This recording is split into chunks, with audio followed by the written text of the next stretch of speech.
Hello students, मैं Rinkal Bansal PGT commerce government girls senior secondary school Kalawali department of school education Haryana से आप सभी का आज के इस लेक्चर में स्वागत करती हूँ।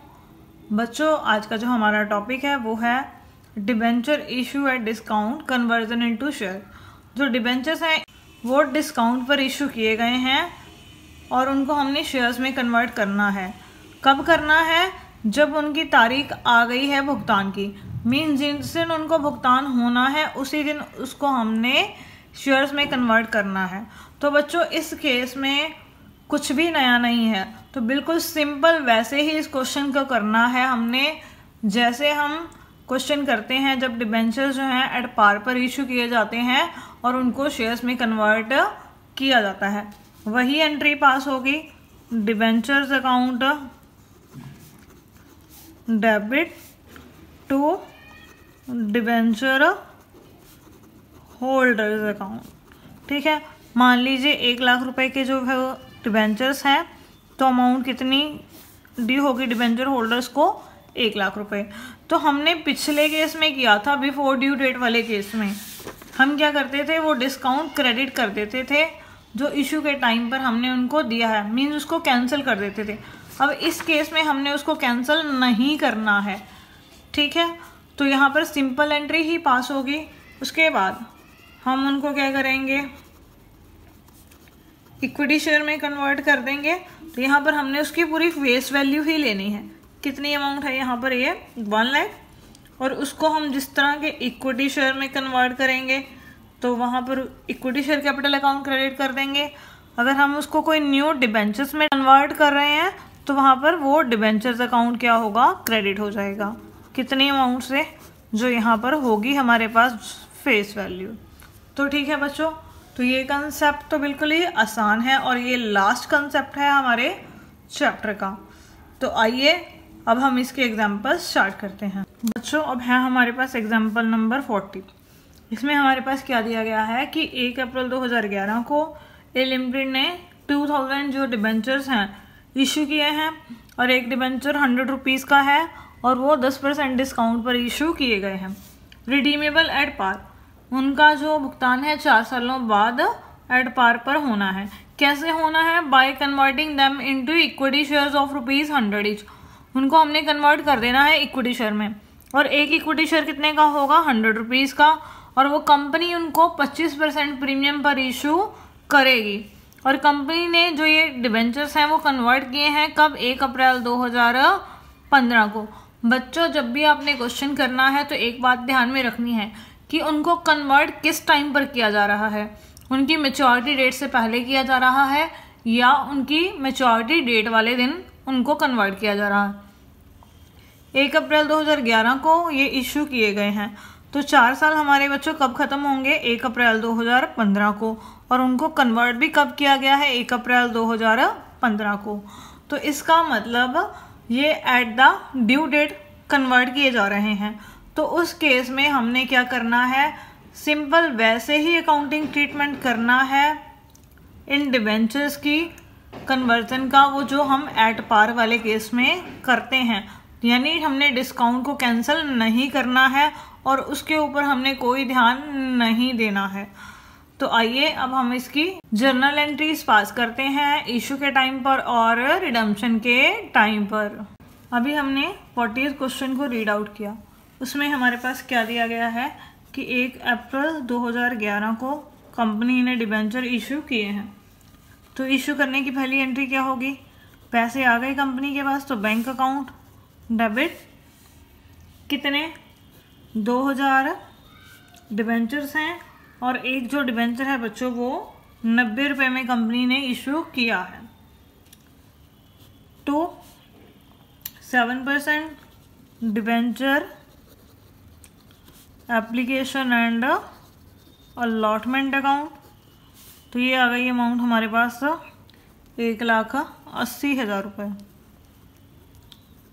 ठीक है, उसके बाद ये 7% debenture application and allotment credit किया है, उसे हम यहाँ पर क्या करेंगे? डेबिट कर देंगे to 7% debenture application and allotment account यहाँ पर क्या हो जाएगा, डेबिट हो जाएगा। कितने से, 1,80,000 से। इसको हम ट्रांसफ़र कर देंगे कहाँ पर, डिवेंचर्स अकाउंट में। तो डिवेंचर्स अकाउंट यहाँ पर क्या हो गया, क्रेडिट हो गया। 2,000 डिवेंचर्स हैं और एक डिवेंचर्स का जो प्राइस है मीन्स फेस वैल्यू है उसकी वो 100 रुपीज़ है। तो ये आ गई अमाउंट 2 लाख रुपीज़। ठीक है, तो जो 20,000 रुपीज़ है बच्चों वो क्या है, डिस्काउंट, वो कंपनी का खर्चा है, तो उसे हम क्या कर देंगे, debit. Discount on issue of debentures account. 2,000 debentures हैं और एक डिबेंचर का डिस्काउंट 10 रुपये है, तो ये आ गई अमाउंट हमारे पास 20,000 रुपये। अब 1 अप्रैल 2015 को इन्होंने अपने डिबेंचर्स को शेयर्स में कन्वर्ट करवा लिया, तो 7% डिबेंचर्स अकाउंट यहाँ पर क्या हो जाएगा, डेबिट हो जाएगा टू डिबेंचर होल्डर्स अकाउंट। ठीक है, अमाउंट ड्यू हो गई यहाँ पर। बच्चों ये बात ध्यान में रखनी है कि अब जो ये डिबेंचर्स हैं शेयर्स में कन्वर्ट किए जा रहे हैं कब, ड्यू डेट वाले दिन, उससे पहले कन्वर्ट नहीं किए जा रहे हैं। तो हमने डिबेंचर होल्डर्स को वही पेमेंट करनी है जो उनकी फेस वैल्यू है, अगर वो एट पार पर रिडीम किए जा रहे हैं। तो यहाँ पर कितनी अमाउंट ड्यू होगी डिबेंचर होल्डर्स को, 2 लाख रुपए। यहाँ पर जो डिस्काउंट है वो कैंसिल नहीं किया जाएगा। ये मैं पॉइंट आपको बार बार बता रही हूँ क्योंकि यहाँ पर जो पेमेंट है वो ड्यू डेट वाले दिन ही की जा रही है, उससे पहले नहीं की जा रही है। तो इसको अब हम क्या करेंगे, इक्विटी शेयर्स दे देंगे। डिबेंचर होल्डर्स अकाउंट यहाँ पर क्या होगा, डेबिट हो जाएगा to equity share capital account, credit हो जाएगा, और टू सिक्योरिटीज प्रीमियम अकाउंट यहाँ पर क्या हो जाएगा, क्रेडिट हो जाएगा हमारे पास। देखो बच्चों 2 लाख हमने उनको पेमेंट करनी है। एक जो शेयर है बच्चों वो कितने का है, 100 रुपये का, और कंपनी उनको कितने पर इशू कर रही है, 25% प्रीमियम पर। 100 का 25% करेंगे तो वो 25 ही आ जाएगा। तो मतलब एक जो शेयर है उनको 125 का कंपनी लगा रही है। तो कितने शेयर कंपनी उनको इशू करेगी, 1600।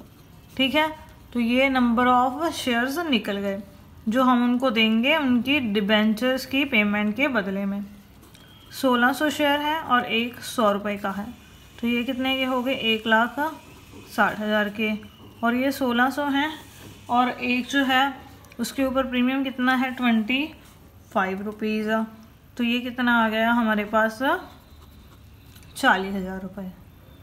तो ठीक है बच्चों, तो ये क्वेश्चन है हमारा, बड़ा सिंपल क्वेश्चन है। यहाँ पर जो ये डिस्काउंट है वो हमने कैंसिल नहीं करना है इस केस में। क्यों नहीं करना है, क्योंकि जो पेमेंट है वो ड्यू डेट को की जा रही है और उसी दिन जो है डिबेंचर्स को शेयर में कन्वर्ट किया जा रहा है। बच्चों अब है हमारे पास इलस्ट्रेशन नंबर 41। जब जो डिबेंचर्स हैं वो प्रीमियम पर रिडीम किए जाने हों। ठीक है, एक्स लिमिटेड है यहाँ पर, उसके डिबेंचर्स का बैलेंस आउटस्टैंडिंग है 30,000। 8% डिबेंचर्स हैं और एक जो डिबेंचर है बच्चों वो 200 रुपये का है, और 31 मार्च 2012 को उनको रिडीम किया जाना है 10% प्रीमियम पर। और as per terms of redemption of debentures, redemption की कंडीशंस के अनुसार जो कंपनी है वो रिडीम करेगी 50% डिबेंचर्स को कन्वर्ट कर देगी किस में, शेयर्स में। और एक शेयर जो होगा वो 100 रुपये का होगा और वो 20% प्रीमियम पर इशू किया जाएगा। कब, 31 मार्च 2014 को। तो हमने इसके रिगार्डिंग एंट्रीज करनी है रिडम्पशन के टाइम पर। तो आइए जर्नल एंट्रीज हम पास करते हैं। देखो बच्चों 41 क्वेश्चन में हमारे पास क्या दिया गया है कि जो कंपनी है एक्स लिमिटेड उसके पास 30,000 जो शेयर्स हैं। ठीक है, और एक जो शेयर है वो 200 रुपीज़ का है, तो ये कितने के हो गए बच्चों, 60 लाख के हो गए। और कंपनी ने डिबेंचर होल्डर्स को ऑप्शन दिया हुआ है कि वो अपने हाफ जो डिबेंचर्स हैं वो कन्वर्ट करवा सकते हैं शेयर में, ठीक है। तो हाफ मीन्स कितना होगा ये, 30 लाख रुपीज़। और इन डिबेंचर्स की जो पेमेंट है वो प्रीमियम पर होनी है 10%, तो यानी वो क्या हो गया, प्रीमियम ऑन रिडम्पशन 10% करेंगे 30 लाख का, तो कितना आ जाएगा 3 लाख रुपए। तो टोटल कितना आ गया हमारे पास, ये 33 लाख रुपीज़ जो हमने पेमेंट करनी है उनको, जिसको हम कन्वर्ट करेंगे शेयर्स में। तो 31 मार्च 2014 को अब जो डिबेंचर्स हैं वो हमारे पास वापस आ गए, ठीक है बच्चों। कितने के, 30 लाख के, क्योंकि हमने 50% ऑप्शन ही उनको दी है। और इनका जो प्रीमियम ऑन रिडम्पशन है वो भी क्या होगा, साथ में डेबिट हो जाएगा, प्रीमियम ऑन रिडम्पशन। ये भी हमने उनको पे करना है 3 लाख रुपीज़। तो टोटल जो अमाउंट ड्यू हो जाएगी डिबेंचर होल्डर्स को कितने की होगी, 33 लाख की, ठीक है बच्चों। और हमने क्या किया है, कंपनी ने 100 वाला जो शेयर था उनको 20% प्रीमियम पर दे रहे हैं, मतलब कितने का, 120 रुपये का दे रहे हैं हम उसको, ठीक है। तो हमने उनको पेमेंट करनी है 33 लाख की। 33 लाख को हम 120 से क्या करेंगे, डिवाइड कर देंगे। तो इसका मतलब हमने उनको कितने शेयर इशू किए हैं, 27,500 शेयर इशू किए हैं। तो एंट्री क्या होगी, डिबेंचर होल्डर्स अकाउंट यहाँ पर क्या होगा, डेबिट हो जाएगा, कितने से, 33 लाख से। और इक्विटी शेयर कैपिटल यहाँ पर क्या होगा, क्रेडिट हो जाएगा, 27,500 शेयर है और एक 100 रुपीज़ का है, तो ये हो गए 27,50,000 रुपये के, ठीक है। और प्रीमियम पर इशू किए हैं तो साथ में सिक्योरिटीज़ प्रीमियम भी हो क्या होगा, क्रेडिट हो जाएगा। यहाँ पर 27,500 शेयर हैं और एक शेयर के ऊपर 20 रुपये प्रीमियम है, तो ये हो गया 5,50,000 रुपये। तो बच्चों आपको समझ में आया, जब हमने प्रीमियम पर डिबेंचर्स की पेमेंट करनी हो तो उस केस में जो ड्यू अमाउंट है वो क्या होगी, जो प्रीमियम ऑन रिडम्पशन है उसको भी हम क्या करेंगे, शामिल करेंगे, क्योंकि हमने उनको अब पैसा कितना वापस करना है, 33 लाख वापस करना है, ना कि 30 लाख। ये प्रीमियम भी हमने क्या करना है उस समय फिर इंक्लूड करना है। तो इसी के साथ ये क्वेश्चन हमारा कंप्लीट हो गया। बच्चों हमारे पास है क्वेश्चन नंबर 47। इसमें हमारे पास क्या दिया गया है कि 667 डिबेंचर्स हैं हमारे पास, ठीक है। उनको हमने कन्वर्ट करना है इक्विटी शेयर में, और इक्विटी शेयर में एक जो इक्विटी शेयर है वो 100 रुपीज़ का होगा और वो 25% प्रीमियम पर इशू किया जाएगा। तो बच्चों ये सबसे पहले हमारे पास डिबेंचर्स वापस आ जाएंगे, 12% डिबेंचर्स अकाउंट यहाँ पर क्या हो जाएगा, डेबिट हो जाएगा, और डिबेंचर होल्डर्स को अमाउंट ड्यू हो जाएगी टू डिबेंचर होल्डर्स अकाउंट। कितनी, 667 डिबेंचर है और एक डिबेंचर 100 रुपये का है, तो ये आ गई 66,700 रुपये बच्चों। उसके बदले में हमने इनको क्या देने हैं, इक्विटी शेयर देने हैं। अब कितने इक्विटी शेयर दिए जाएंगे, अब देखो 66,700 रुपये हमने उनको देना है, और एक जो इक्विटी शेयर है वो 100 का है, 25 रुपये प्रीमियम पर वो इशू किया जाएगा, तो यानी कितने का हो गया, 125 का। तो नंबर ऑफ इक्विटी शेयर्स कितने आ गए, 533.6। अब जो शेयर है बच्चों वो पॉइंट्स में तो हो नहीं सकता, तो इस वजह से जितने शेयर्स इशू किए जाएंगे उतने पैसे निकालने के बाद अगर कुछ पैसे बचेंगे तो वो हम उनको कैश में वापस करेंगे। तो यहाँ पर जो ये डिबेंचर होल्डर्स अकाउंट क्रेडिट है तो ये क्या हो जाएगा, डेबिट हो जाएगा, कितने से, 66,700 से, ठीक है, to equity share capital account यहाँ पर अब क्या होगा, क्रेडिट होगा। कितने शेयर दिए हैं हमने उनको कंप्लीट, 533, और ये कितने का है, 100 रुपये का, तो ये आगे 53,300 रुपये। टू सिक्योरिटी प्रीमियम, वो कितना आएगा हमारे पास, 533 शेयर है और एक के ऊपर प्रीमियम है 25 रुपये, तो ये आ गया 13,325 रुपये। अब अगर हम इनको ऐड करते हैं बच्चों तो ये 66,700 रुपये नहीं बनते हैं। कितने रुपए कम बनते हैं, 75 रुपये। तो 75 रुपये हमें क्या करने पड़ेंगे, उनको वापस करने पड़ेंगे, क्योंकि 75 रुपये का कोई भी शेयर नहीं आता है हमारे पास, तो वो 75 रुपीज़ हम उनको क्या करेंगे, वापस कर देंगे।